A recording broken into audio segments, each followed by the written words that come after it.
Folks, in 2.5 years of doing YouTube, I have never once done any sort of sponsored content, for two reasons.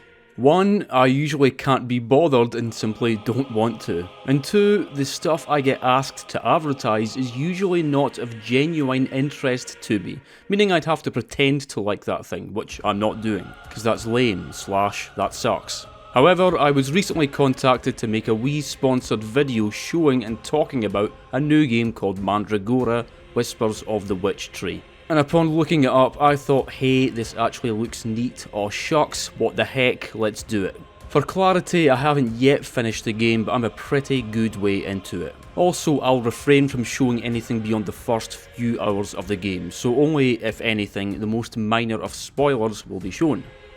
Don't know about you, but when I hear the word Mandragora, I immediately think of those massive dancing plant creatures from Final Fantasy X. However, please understand that that's not what we're here to talk about today. Mandragora, Whispers of the Witch Tree is a dark fantasy action RPG of the Metroidvania variety with a bloody lovely art style, a sprawling interconnected world, punishing souls-like combat, a soundtrack composed by the lead guitarist of Septic Flesh, and a deep and expansive character upgrade system featuring multiple classes, boatloads of gear and fat skill trees to experiment with to satisfy your RPG needs. Just like good old jolly Dark Souls, first thing Mandragora does upon you selecting new game, before any cutscenes or other miscellaneous forms of fanfare, is to let you pick your starting class. I like a game that gives me the option of a good few classes to browse through, with different weapons and powers and quirks and stuff, though because I tend to become paralysed and panicked with indecision when faced with multiple choices, both in my gaming and my private life, it usually takes me a while to pick my pick. Ultimately though, with me being something of a dex dork, I went with the Nightshade class, with a focus on swift physical damage and poison build-up. That's all great and all, yeah, but the introductory cutscene which follows is definitely what hooked me in. Hook, line and hook.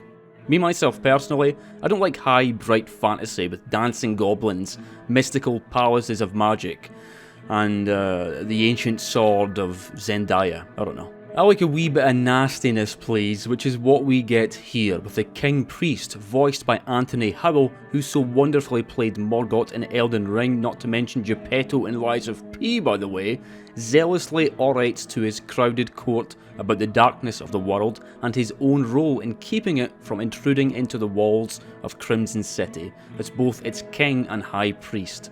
The Priest King brings out a witch, a furious but bound being whose existence is considered an outrage to both God and men, which is why he proceeds to have her burned in so-called cleansing light, which is where we, the player character, intervene, mercy killing the witch rather than letting her be so slowly and cruelly burnt to dust. As a result of this act, some manner of power is passed from witch to inquisitor, thus granting our character enhanced combat abilities. Rather than the king condemning us for this mystical transfer of power, however, he quells the crowd with further pompous pronouncements of providence and divine gifts, and afterwards sends us out on a mission, that being to locate, contain and retrieve another witch located somewhere far outside the city walls, for who knows what ominous purpose. Ooh. And with that, off with us, out for a brief run through Crimson City before leaving the city walls. But hang on a bloody minute, this shit looks nice. Talk of a dark fantasy Souls-like Metroidvania certainly got my ears perking, but what sealed the dirty deal for me was definitely the visuals, which got my eyes a-poppin'. Really striking artwork throughout the levels, not only throughout the foregrounds where we freely roam, but the backgrounds too. This may be a 2D game, but in many places there's a whole other extra world going on behind us, featuring people, moving objects, running water, weather effects, and spooky ghosts. Even though it is a totally different sort of game, the background visuals remind me of sunless skies. Similarly strengthened atmospheric moods and vibrancies going on with clean, buttery visuals. Do you know what I mean by buttery? Answer me, damn you. That's not to say that every location in this world looks lovely, idyllic and clean, mind you, because from the extent of my own explorations thus far, whole lot of grime, graves, murk and darkness too, and tentacles. Levels aside for a moment, all dialogue in the game is fully voice acted, and each character also features seriously impressive artwork. There's no moving of the lips during speech, but the shifting character artwork definitely adds extra life and personality to Mandragora's characters, many of whom, in traditional Souls-like fashion, after a quest will migrate to your hub, that being the titular witch tree.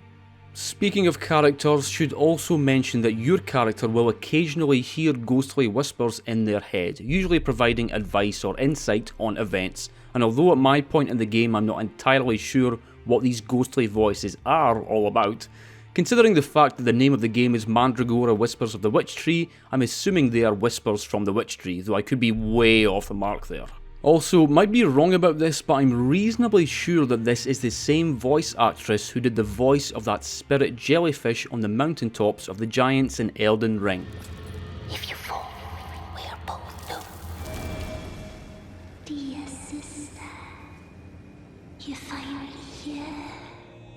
Come on though, what are we doing here? We know what we like. Moving through levels and not falling to your deaths if possible please, and hitting stuff, and not getting hit in turn if possible, please and thank you. Gameplay is what I'm talking about. If you've played a modern Metroidvania type game or two lately, you'll already be familiar with the general score here. There's a ton of leaping, jumping, hopping, vaulting too. Actually, I'm just using different words for the same thing there, aren't I? But there's also climbing, trap avoidance, switches and shortcuts, and collecting sweet loot out of glowing golden chests for gems, crafting diagrams, gear, and even new abilities. It's fun. The shortcut aspect is really big too, and goes a long way towards making the world feel more connected. Of course, things start off quite small scale and simple as you venture from Crimson City into Feralwood and beyond, but it doesn't take long for the world to open up way more than you might expect, not just horizontally but also vertically as you explore the depths of sewers, swamps and dank dungeons, with such locations often looping and connecting into others in enjoyable ways. I originally thought the movement was going to be more on the grounded side of things with more of a focus on the combat, but no, there's for sure an equal, if not greater emphasis on movement and navigation. And thus far I've unlocked a ground slam and have seen indications that I'll be getting my hands on a grappling hook and even a double jump later on in the game. That combat though, well, it's certainly quite Souls-like in flavour. Regardless of the class you pick, everyone can attack physically, and everyone can dodge through attacks and execute a backstep, both of which use up stamina and both of which have iframes, and a fairly forgiving amount of iframes too. Though I do believe getting too reckless with your equip load makes evasive manoeuvring gradually less effective. Every class has a basic and, stamina permitting, infinitely reusable attack, but everyone starts off with a special, more class-specific ability too, which costs some resource to use. For example, Vanguards use adrenaline points to execute special moves, whereas your more magic-oriented classes like the Flame Weaver, Spellbinder, Weird Warden and Vindicator require mana.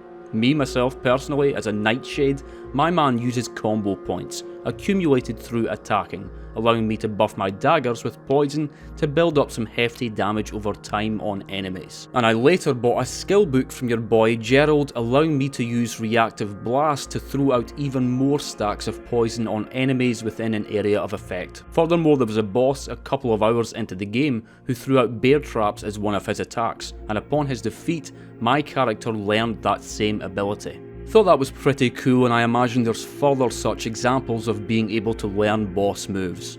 Although most of my time has been spent with the Nightshade class, I did briefly try all the others just to test out their flavours, and even with just their starting abilities they definitely did feel different from the Nightshade with their different magical persuasions.